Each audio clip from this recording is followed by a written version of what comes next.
Supporting a Grieving Friend, The Exception to the Rule, by Rachel Gwilym.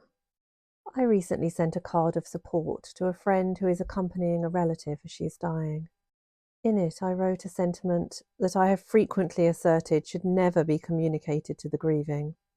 It read, "Loss is not loss when properly perceived. Pain is impossible. There is no grief with any cause at all, and suffering of any kind is nothing but a dream.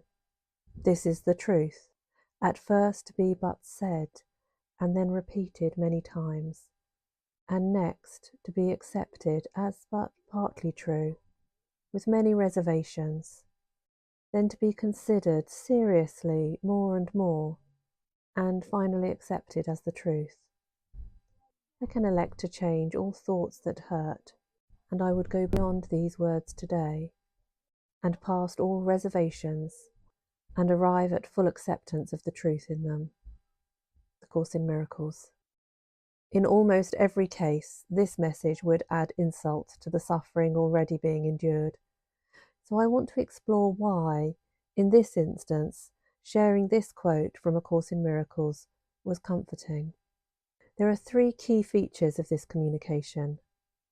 Firstly, I understand my friend's spiritual beliefs intimately.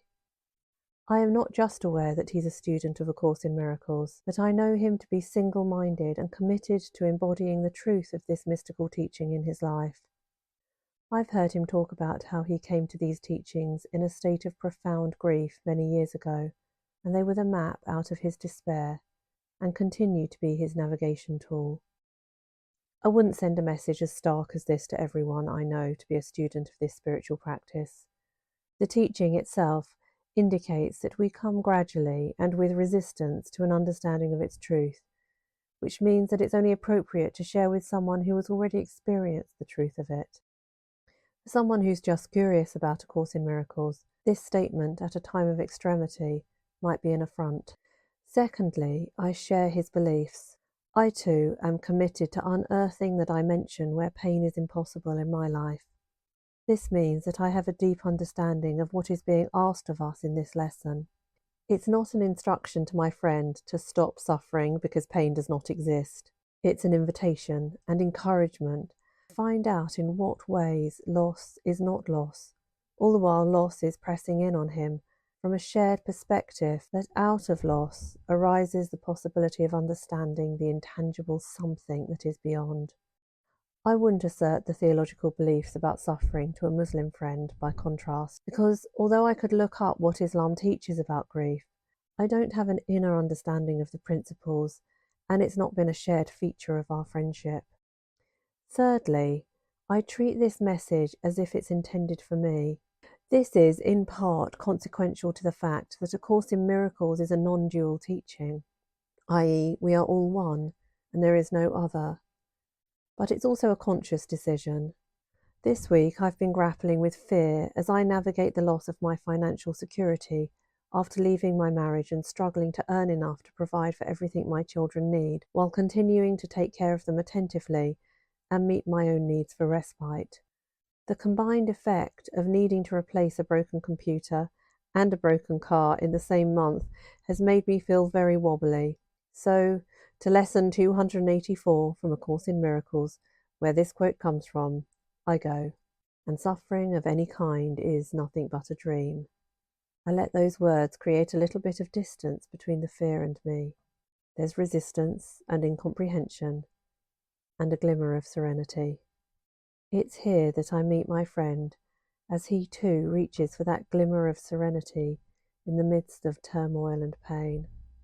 Even the most considered and thoughtful words at a time of grief can be received badly, so listening and continuing to be emotionally available to our grieving friends is an essential aspect of our communication. My friend let me know that the words I'd chosen from A Course in Miracles had landed well with him. They brought him recognition and peace, he said, and his response brings me peace too, that the comfort I intended has been received.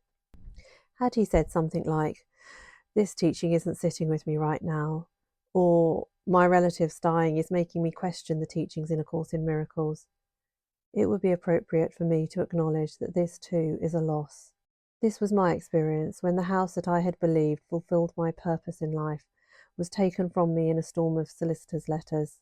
It was the culmination of a long series of losses, and was my breaking point. The last straw in this whole sorry scenario was that it stripped me of my faith too. I just couldn't find meaning or comfort in spiritual teachings that had once given me succour. My friends recognised this and kept silent, offering me support in different ways, letting me know that they were there for me without pressing me to participate in spiritual gatherings or sermonising. The existential crisis proved to be the most cutting of all the losses that had preceded it, because it left me feeling that my life was utterly meaningless. As I've begun to discover what has survived the storm and redefine my spiritual orientation in the world, I look back with particular gratitude to those who were able to walk through the valley of the shadow of death with me and not say a word. We serve our friends well when we can offer words of comfort that take us into the heart of our own healing too. Every friendship is unique and calls from us utterance or silence that transmits love into the particularity of each experience of loss.